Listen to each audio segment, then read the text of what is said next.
Thank you for joining us for our Back to School media briefing.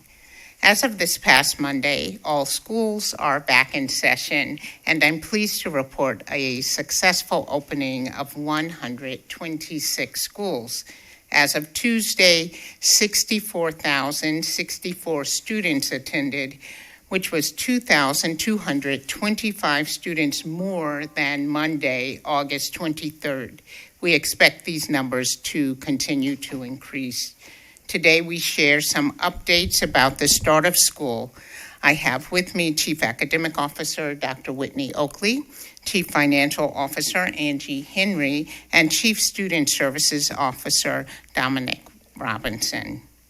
This year, in-person learning is taking place 5 days per week for all students pre-K through 12, with 3 feet of distance between students and 6 feet of distance between adults or between adults and students where possible.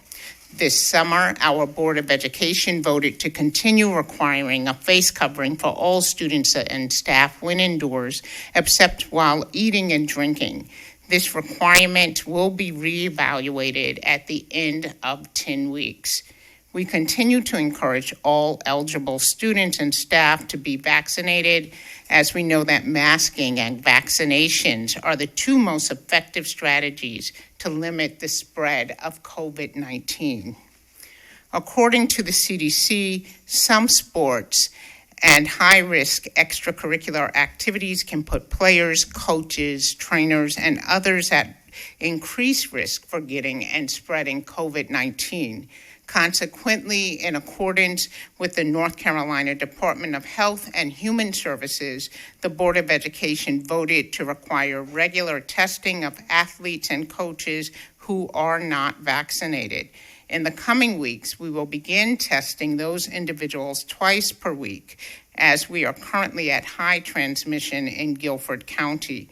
Students may choose to be tested on campus to reduce inconvenience to them or their families. Also this year, we have expanded the use of the one-card student ID as students get on the bus and as they enter the school building. All buses are equipped with the one-card scanner, and more than 60 schools have the equipment to scan into the building, including all comprehensive high schools. Due to the global supply chain delays, all one-card scanners were not delivered for the first day of school, as we anticipated.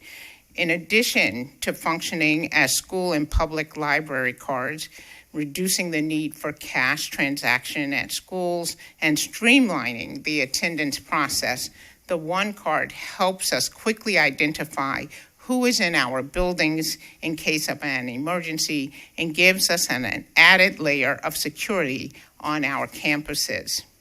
Earlier this summer, we informed our families of changes to our bell schedule. These changes allow us to be more efficient and will reduce the number of late buses. Families of bus riders are encouraged to use the Here Comes the Bus app, which will show them their child's bus stop and help them track their bus location, especially at the start of the school year. Please have your child at the bus stop 10 minutes early so he or she does not miss the bus. This year, we are fortunate that the federal government has continued the school nutrition waiver, which allows 100% of our students to be provided with breakfast and lunch for free. However, all families must continue to fill out the free and reduced lunch application. Without this information, the district will lose out on millions of dollars in direct funding to our schools, including teaching positions, funding for summer programs, instructional materials and technology such as laptops, iPads, and hotspots that allowed us to become a one-to-one district. This information may also be used to qualify for PEBT cards or to support a request for an athletics fee waiver. The free and reduced lunch application can be completed online at www.lunchapplication.com. We know we are facing unprecedented and, in many cases, massive learning loss after 2 disrupted years of school. While official results won't be available until next week, preliminary data indicate that we should expect dramatic declines across all subject areas. We must understand that the impact of the pandemic on students is significant and long-term. Teachers and families require different supports. This will not be one size fits all, and we will need to sustainably support our students through learning loss recovery efforts for years to come. Like many other districts across the nation, we are working to accelerate learning for all students. One new opportunity that we are offering in GCS this year is coding and engineering for all elementary students at all elementary schools. We have also launched a comprehensive tutoring program for students who have fallen behind. Numerous studies show high-dosage tutoring is more likely to positively impact students than other interventions that we might try. And tutors mentoring students can help students get back on track. Students and families can contact their schools for more information on tutoring. We are continuing to hire tutors through our university partners and our own high school students who are in advanced placement or international baccalaureate classes. Please visit our website and click on the Careers tab for information on how to apply to be a tutor. High school students who become tutors will not only be paid, but will also receive high school course credit. After becoming a one-to-one district during the last year, we now have devices for every student in Guilford County schools. Schools are distributing these devices to students to take home during the first week of school. Should students have to quarantine or isolate, students will have access to classroom instruction or miss work through these devices. If a small number of students is quarantined, assignments will be provided through each teacher's Canvas page. Teachers will also maintain regular contact with students who are at home and will provide feedback on student work. If large numbers of students are quarantined, reaching 50% or more of a class, teachers will use the swivel devices, a type of robotic device with a camera to provide access to classroom instruction for both students who are quarantined and those who remain in person. If an entire class is quarantined, teachers will provide instruction remotely, including live lessons, opportunities for individual meetings, and feedback on assigned work. This is a lot of information to absorb, but we have made it easy for families to find on our website. All the information is listed at www.gcsnc.com/reopening2021, including a video that will walk you through some of the changes for this school year. I am happy to answer any questions you may have. We have several department heads who are in the room with us from departments such as emergency management and safety, facilities, athletics, and student assignment. So with that, I'll take questions. Good morning. Good morning. You had mentioned encouraging teachers and staff to get vaccinated. I'm wondering if you have any numbers on the percentage of your staff that's vaccinated, and what are you doing to encourage them to get vaccinated? Thank you for your question. Last year, we know the number was about 65% of the staff. We currently are mandating that all staff inform the district. The board voted on this, that all staff must inform the district of their vaccination status. That survey is still out, and so we're waiting to hear from our staff, and we'll have an update for the public. We expect it to be similar to last year, but we do hire several hundred staff members a year, so I can't say it's still at 65% or it's slightly less or slightly higher, but it should be somewhere around that number. But we're hopeful that it will be higher. We also offer to healthcare providers the ability to use our facilities to offer clinics on site, and we advertise those to staff and to eligible students so that it is convenient for them to have vaccinations right on school sites, and we'll continue to do that. First of all, congrats on the contract extension to 2025. Thank you. This question is going to be a two-parter. What staffing struggles are you guys dealing with? I mean, how many vacancies are there for educators, and what are those subjects that you're seeing the most vacancies in? Right now, we have 0 teacher vacancies, not even in special education, which is very difficult to fill. So I just want to applaud all of the principals and our tremendous Human Resources Department. This is also a result of having ESSER funds and CARES Act funds, where we were able to offer $20,000 signing bonuses to teachers to come into the district. That really helped us this year. We do expect to see some of the normal sort of resignations occurring because, you can offer this in any district now. All districts have ESSER funds. So we do expect some movement around, but right now we have 0 teacher vacancies in the district. I also have a question. So you mentioned touched on transportation. I've had just, I've seen across the triad around this area, a lot of parents concerned about bus COVID-19 safety protocols. What does that look like for students here in GCS? I mean, is there a way you guys social distance or clean the seats or ensure that students have masks? Can you kind of tell me what that looks like? So we keep masks on the bus for students, and students must mask on all buses. We do try to maintain that 3 feet of social distancing, and we do ask that siblings are seated together. We ask that all bus drivers maintain seating charts so that we are clear where students are seated in case we need to do contact tracing. But you are right. This is a concern for parents, and we're seeing that in the traffic, the unprecedented traffic and car lines across the district. And we've received quite a few calls about this and asking, what is the district going to do about these traffic lines? Well, the district can't really control this, but I can give you some data. Generally, the district transports about 35,000 students a year.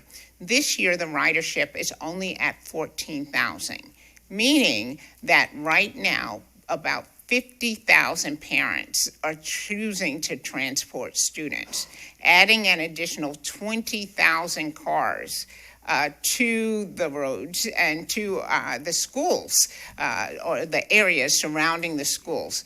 There's no way the district can mandate that children get on the bus or tell parents you can't drive your children to school. And we certainly understand their concerns about bus safety. And these are concerns, as you stated, across the region, across the state. And I've seen this throughout many states, across the United States. But we do understand the concerns that the community is bringing forward and parents are bringing forward about the car lines. But if parents are choosing to drive students to school, the car lines are going to be long, and we are going to have to be patient.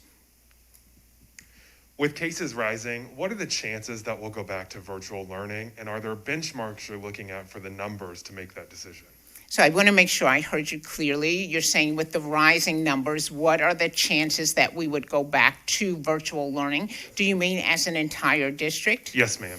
So right now, I think I can say that I would not make that recommendation unless the governor says we have to close schools. I think that you will see classrooms quarantined, and you may even see schools that have to close for a period of time. And we're seeing that across the nation, but we are going to do everything in our power to keep the district open because the learning loss is just so massive, and even the mental health issues we're seeing with students and the trauma that students have faced from 17 months of remote learning is so great. So we are going to do everything never to make that recommendation unless it comes from the health department, which can make that recommendation, or the governor's office. Dr. Contreras, I wanted to ask you about what happened in Davidson County recently. Do you think that the fact that y'all started with masks from the outset will keep you from having to go through the situation they have with a great increase in numbers because they started without masks? I'm sorry, I missed the question completely. You wanted to ask me, there's a camera on your face, so I can't see you. Dr. Contreras, I wanted to ask you, do you think you can avoid what happened in Davidson County recently with a huge increase in cases at the start of their school year with the institution of masks at the very beginning? Or is it just a matter of when, not if, that will happen here? Okay, could you just, thank you, if you would help me with the question. So he's asking in Davidson County, they had a significant increase in the number of cases because they started the school a year without masking. He wants to know if that's going to happen here, given that we started with masking. Do we anticipate similar? An increased number? Mm-hmm. No, I think that we anticipated what happened in Davidson County, that without the mask, they would have to reverse course. We certainly, know we're in a global pandemic and that we will see cases where students are quarantined. I think right now we have approximately 242 GCS students that are quarantined. That includes, of course, 99 student athletes. Only 5 of these cases are epi-linked, meaning only 5 of these cases occurred because of attending school. But we believe that's because of our very tight protocols. So we knew in districts where there are these very loose mask mandates, there's a greater chance of having to close schools. So we're going to continue with this until we see the transmission rates decline, and until the health department and the North Carolina Department of Health and Human Services tell us that it is safe to go mask optional. Do you have any updates on air conditioning? Is this an ongoing problem in the district? On air conditioning? Yes. Yes, I do. If you give me a moment, I do have exact numbers for you, and then I would ask our Chief Operating Officer, Michelle Reed, to come forward to assist with this. But currently, we have had about 540 work orders put forward by schools for HVAC issues in buildings. This is a very high number for us, and there are several issues contributing to this. One is just the scorching heat. Our buildings are on average anywhere from 55 to 60 years old. And as you all know from the 2019 facility study, they have gone many years without investment, which is why we kept pushing for the bond referendum. So many of these systems are very old in schools, and now we have a supply chain issue where there are global delays in getting the parts to repair these very old systems. In some cases, the HVAC systems are so old, you have to fabricate the parts. And again, there are trucking delays. We can't get the parts for 6 to 8 weeks, and it is very uncomfortable in the buildings. I'll turn it over to Ms. Reed to see if she has other comments about just some of the delays and problems we're seeing in the buildings, but I believe we've had 44 buildings with problems thus far. Yeah, thank you, Dr. Contreras. We are experiencing an unprecedented amount of work orders within our HVA system specifically. We did not have schools closed throughout the school year, which is also a contributing factor because typically we would do preventative maintenance during these school closures.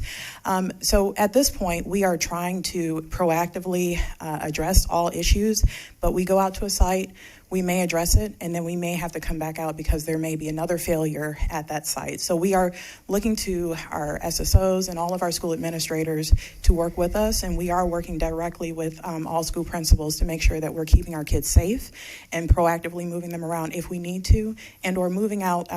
We cannot provide fans because of COVID, but we are looking to see how we can supplement some of the air in some of the larger areas. Ms. Reed, could you restate your name and your title, and could you spell your name, please? Sure. Michelle Reed, MICHELLEREED. My title is Chief Operating Officer. I want to add that we know indoor passive exposure to extreme heat may pose a medical threat.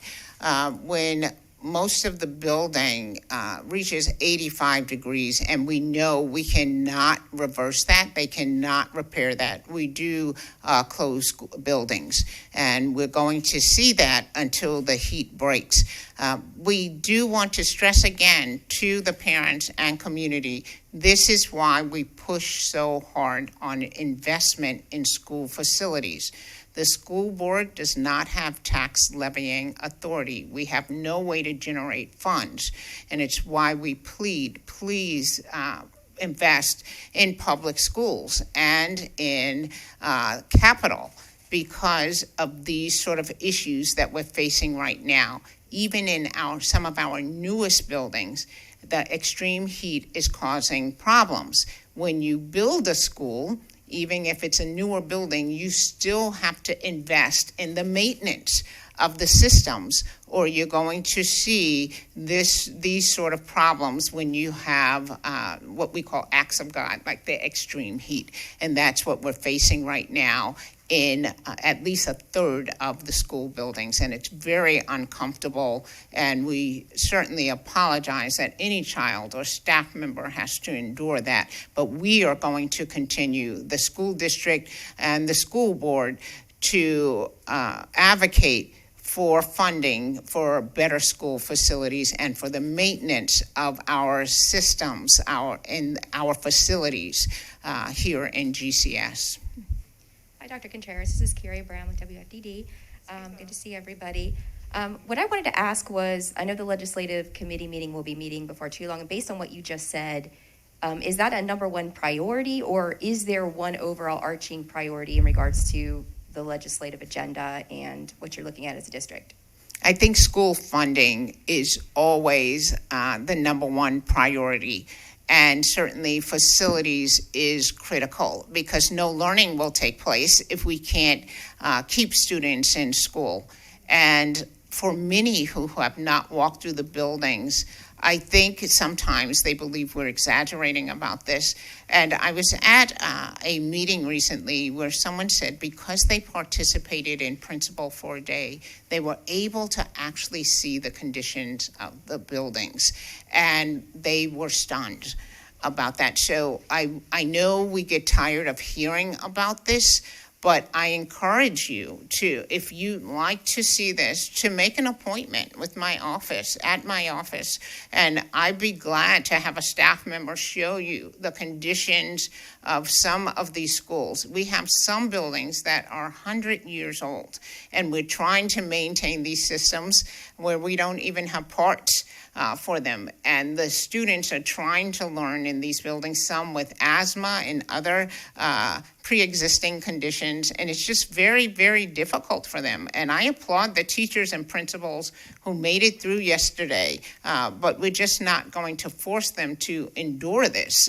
We're sending a school home as we speak because we can't get the air condition fixed today, and we expect more of that But this is another plea. We hope to have another bond referendum placed to the voters in March, and we ask that all of Guilford County support our schools, support your friends and neighbors who are staff members in schools, and most of all, support our children by voting for that bond referendum. Dr. Contreras, I wanted to ask, first off, what school are you sending home just now? I believe that's Jamestown Middle. Middle. Is that right? Jamestown Middle. And you referred to a third of the schools. I wasn't sure if it was a third of the schools that had some problem with air conditioning or a third of the schools where the air conditioning was not working throughout the building. No, that have some problem. It could be a handful of classrooms, but a third of the schools have reported at least a classroom had concerns. And I want to make sure that's accurate. That is correct. Thank Yes, you. it's only a third of the schools. Are there any more facilities-related questions while Ms. Reed is up? No. Okay. Thank you, Ms. Reed. Thank you. If I could, you mentioned testing athletes twice a week, and I see in my mind a potentially chaotic situation. That is an awful lot of people, an awful lot of testing, and I'm wondering if you have any concerns about how that is going to operate. I ask our Director of Athletics, Mr. Hubbard, to come forward to respond.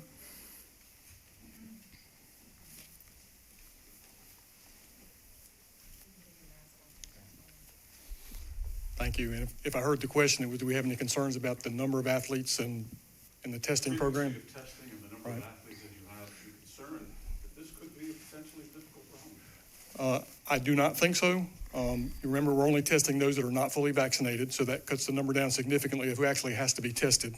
We're still collecting the information to determine that number, but also the testing process, although we don't have all the final plans, is a very quick and easy process. So we should be able to take care of it very quickly each time we do a testing cycle.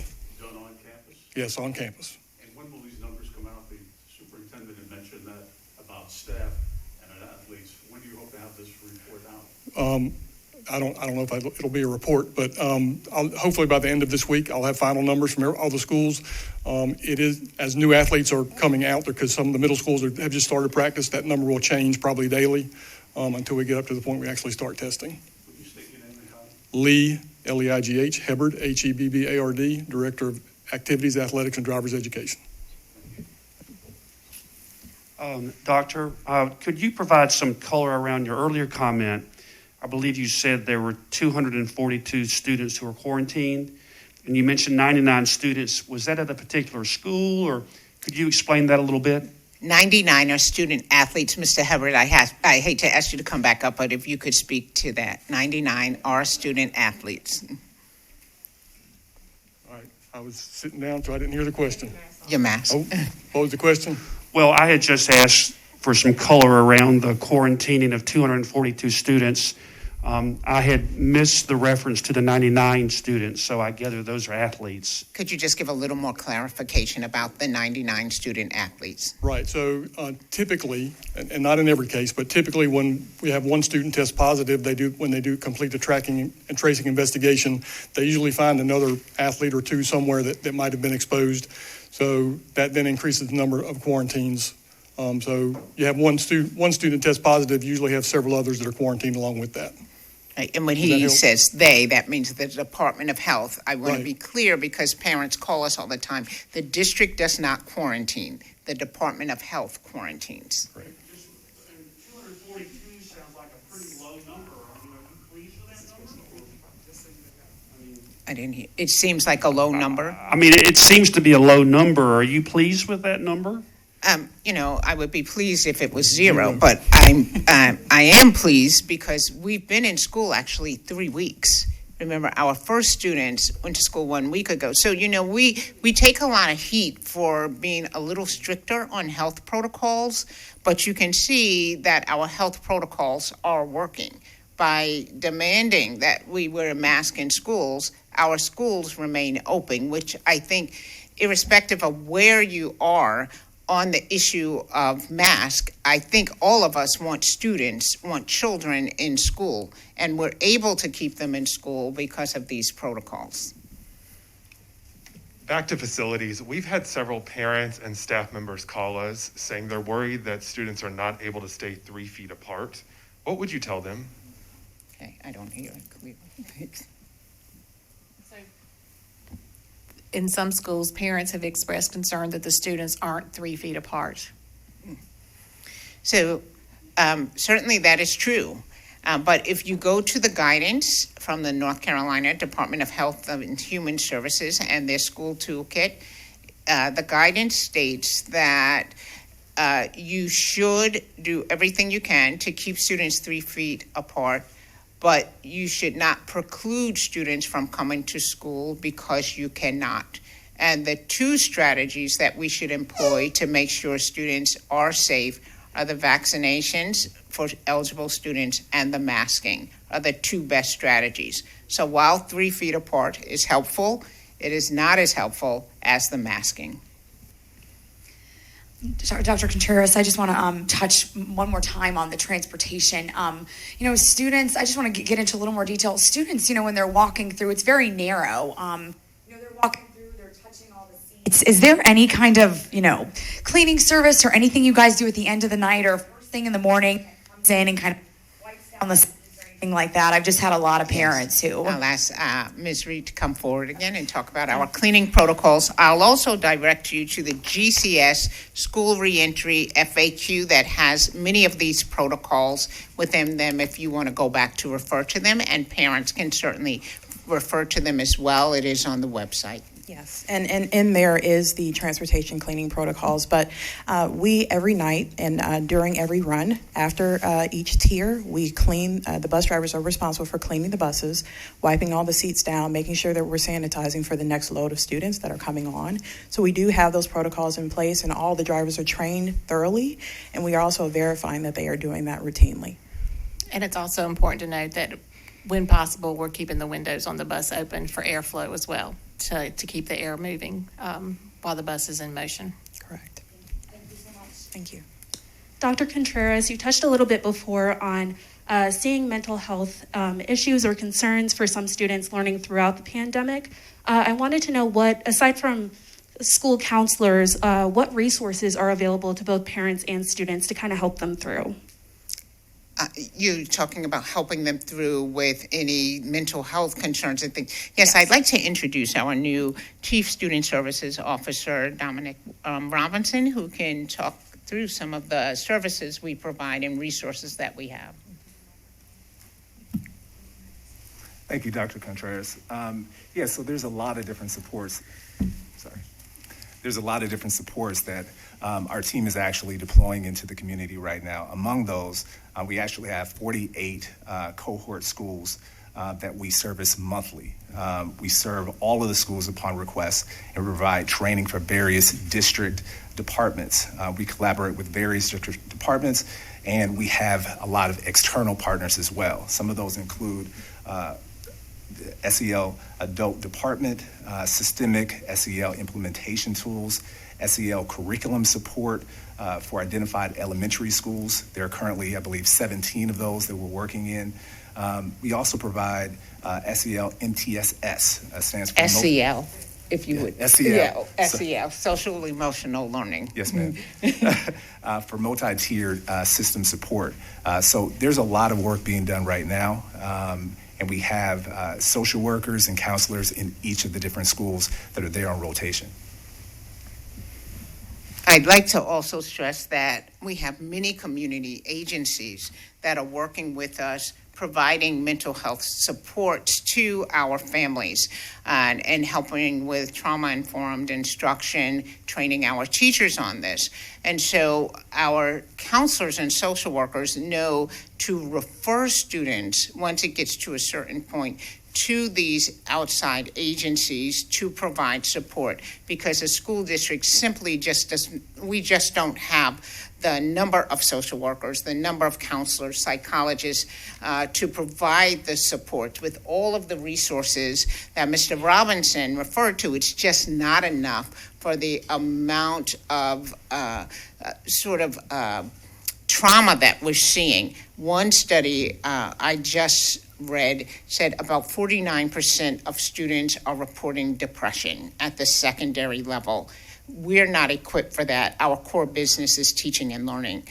So we are highly dependent on our outside partners and agencies who do this as their core business to continue to work with us. And we are going to work to expand those relationships and hopefully use ESSER funds to build those relationships and partnerships so that students can call upon some adult help if they need it. What has policing of students wearing masks look like on campus? And is the district talking about for the upper level high school students, if they are repeat offenders, that they will be punished in a certain way? What does wearing the mask look like?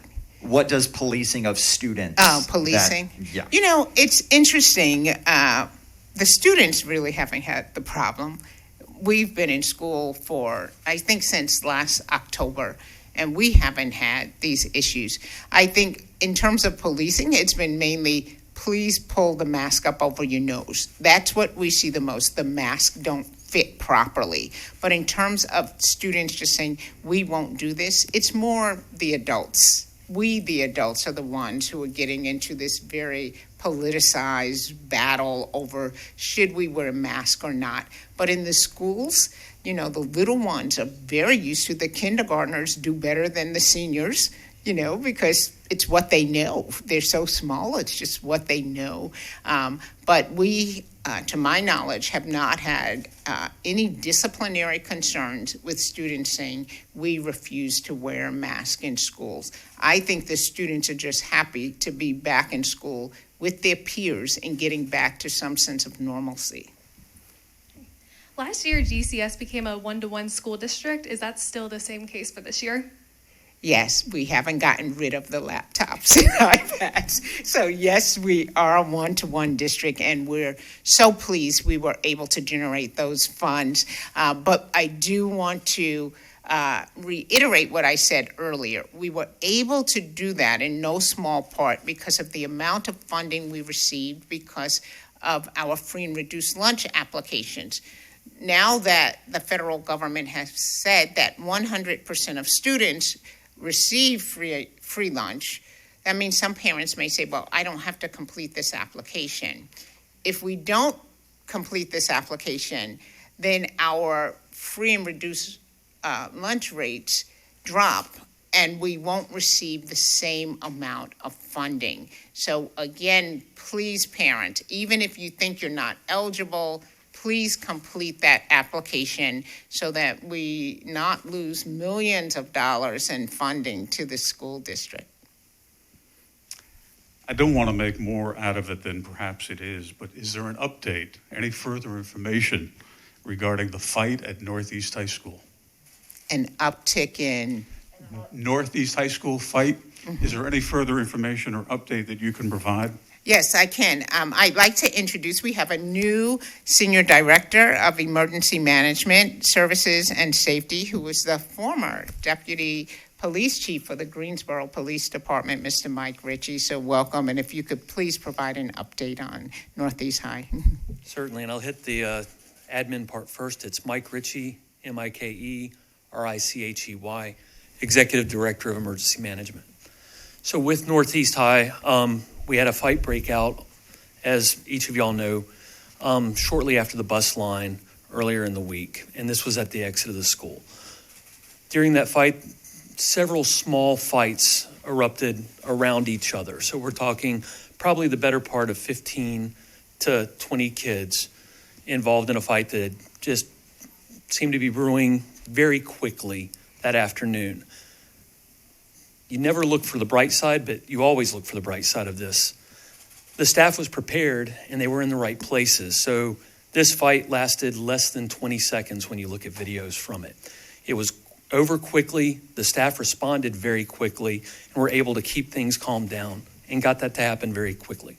The next piece they did was the staff took and did what they always do. They contacted the families, brought the families in individually, discussed what was going on, and completed an investigation to figure out what needed to happen to keep that school safe, not just the rest of the week, but that very night.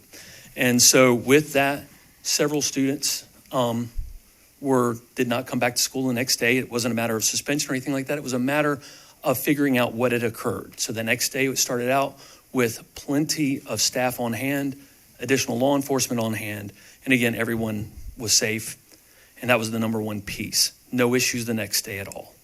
Any arrests, any suspensions? There are no arrests, and we don't discuss suspensions because it's really important that we focus on keeping the kids' identities together, keeping them safe so that they can enjoy the freedom to get a good education. So we're not going to discuss suspensions.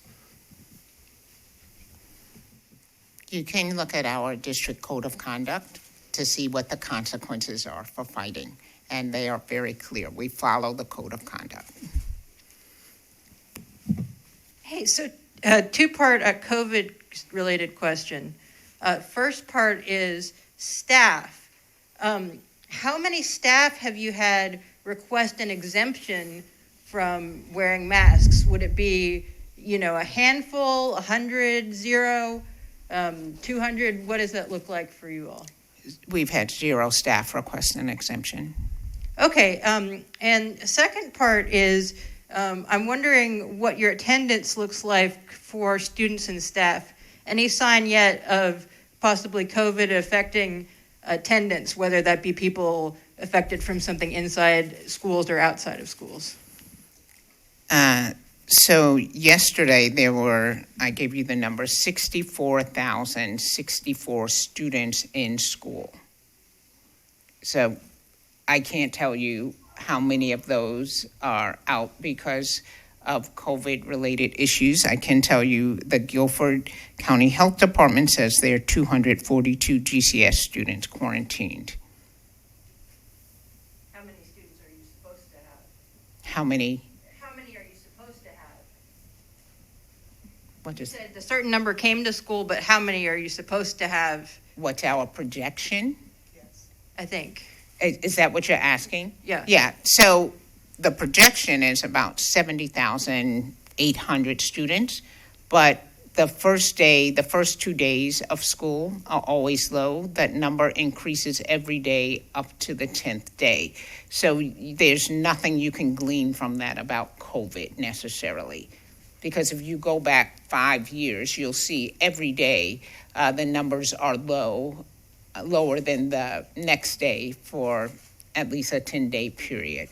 So what's your best guess as far as? I don't have a guess about it because I don't speculate about it. We have a lot of parents watching the live stream. They want to ask more questions about the long pickup and drop-off lines. Have you considered opening school doors earlier, and do you think the bell schedule changes made an impact on the lines? No, I think the parents choosing to not use the school bus made an impact. Let me state the numbers again. We transport 35,000 students to school. Only 14,000 are riding the bus. That means 21,000 more cars are going to our schools every day. That is the increase. That's causing the delays. The personal choices of families are causing the delays. And just a few more now. On that, some districts are seeing bus driver shortages and they're offering incentives and those sorts of things. I know the situation, it sounds like not as many kids are riding the bus this year, but is that something that you are concerned about, or what is your bus driver number? Yeah, we're always concerned about it. Our bus driver vacancy rate is about the same that it always is. I think we have a little over 40 vacancies. And this concern, I think, may be greater than it has been in the past because private industry is now increasing compensation at a rate that we cannot keep up with because, we have a state salary scale, so it's totally up to the General Assembly that has not increased the wages for our classified staff to the $15 an hour. And even when we do it, now we see McDonald's is offering $20 an hour in the state. You have Target and Walmart offering tuition reimbursement and, perhaps $20 an hour and a much higher rate than $15 an hour.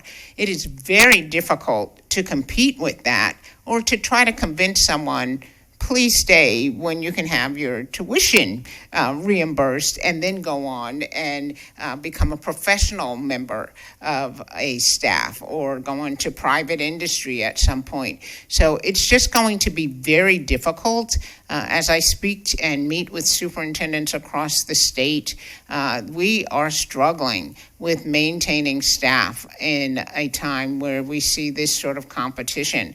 I also noticed that private industry is struggling, that, basic restaurants are closing early because they don't have enough staff to maintain the hours that they previously maintained.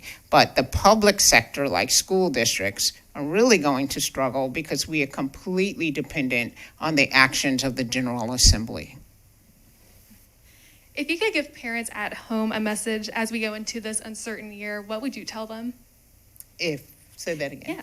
If you could give parents at home a message as we go into this uncertain school year, what would you tell them? Yeah, so I want to always remind parents that in the midst of a frustrating period in American history and in this state, in this community, as we continue to go through the pandemic, there continues to be such wonderful things happening in our schools, and our schools continue to be a safe haven. I want to remind us that many people thought students wouldn't return. Well, our kindergartners have come back, and it is wonderful to see kindergartners in the classroom and the classrooms filled. We have more than 64,000 students in school. Our pre-Ks are in session, the youngest of our students. Our restart schools, of which there are 23, successfully opened a week early. Our early and middle colleges are successfully opened. We have 540 buses on the road every day. We have a 100% fill rate for our teachers while other districts are struggling. We were able to provide raises and bonuses for all of our dedicated staff. We have a one-to-one device district, and we are completely ready if we have to quarantine a student to make sure they don't miss instruction. And our students are happy to be back in school. We see the joy in their faces. And more than anything else, we want our parents to know our principals, our food service staff, our bus drivers, our teachers, assistants, all of the staff are so happy. We are so pleased. We are overcome with joy just to see our children back in school 5 days a week. And we want the parents to know we are going to make the best of this situation. We always do, because we believe in your children. We're never going to give up on them. We absolutely love them, and we thank you for choosing Guilford County Schools. It's going to be a great school year, and we're going to get through this together because we are at GCS. That was a terrific ending, but I think Daniel wants to ask one last one. I'm sorry. I know. I apologize. Just right off the bat, I'm so sorry. But no, I want to ask, what adjustments have you as a district made since the start of the school year? What has worked and what hasn't worked when it comes to procedures? And what could parents expect in the next couple of weeks? Are there any major changes coming down the pipeline? Yeah, I think we're trying to adjust how we handle the car lines to accommodate the increase in parents driving their children to school. We're not going to change, cut any time off of the school day because students need to be in school a certain amount of time, that's 7 hours. So we're not going to decrease that just to accommodate the car lines. But we're going to work to make the lines as efficient as possible. We'll continue to review our protocols for our COVID health and safety protocols. And we're also going to review our quarantine procedures to make sure that while students are out, that they not lose any ground. They've lost so much already, and we don't want them to lose anything else. So we are listening to parents as they send us ideas and, their thoughts on how things are progressing. We actually encourage that. Please let us know if you have an idea about how something could be done more efficiently. But I do ask that parents maintain an open mind to understand, because, the car line was a perfect example of people thinking this had something to do with the start and end times and not understanding that now 51,000 parents were suddenly driving their children to school. And there's nothing any of us could do to make that line go more smoothly or quickly if that many parents are driving. But if parents have ideas about how to do things more efficiently, we'd love to hear from them, because we want them to have a good school year. We want the children to have a great school year. We want them to continue to believe in GCS. Thank you all so much.